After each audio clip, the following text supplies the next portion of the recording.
नमस्कार, माझे नाव प्राप्ती विजय पाटील. सर्वप्रथम तुम्हा सर्वांना स्वातंत्र्य दिनाच्या हार्दिक शुभेच्छा. आज आपण भारताचा 80वा स्वातंत्र्य दिन साजरा करत आहोत.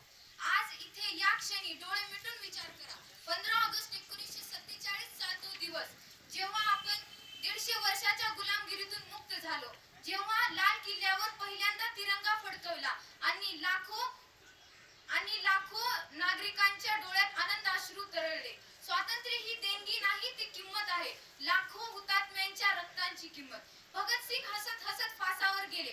महात्मा गांधीजींनी आपल्या अहिंसेच्या मार्गाने एका महासत्तेला गुडघे टेकवण्यास भाग पाडले.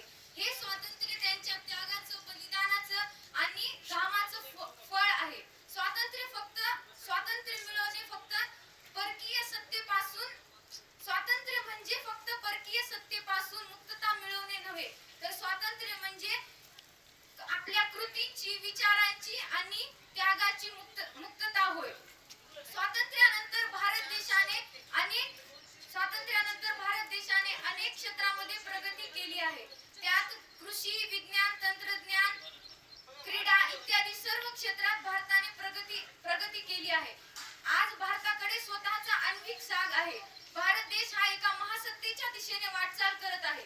तरीही आज भारतासमोर महागाई, भ्रष्टाचार, गरिबी या सर्व समस्या आवासून आहेत. या समस्याचे उच्चाटन पूर्ण झाल्याशिवाय भारत देश हा सुखी, समृद्ध व संपन्न देश बनणार नाही.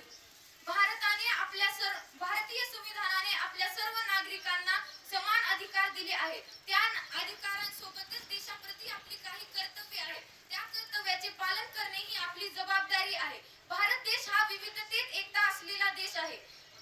आपण जगाला एकतेचा संदेश दिला पाहिजे. शेवटी एवढेच म्हणे, तुम्हाला जर या भारत देशाचा, या तिरंग्याचा आणि या मातृभूमीचा अभिमान असेल तर म्हणा, भारत माता की, भारत माता की, भारत माता की. एवढे बोलून मी माझे 2 शब्द संपवते. जय हिंद, जय भारत.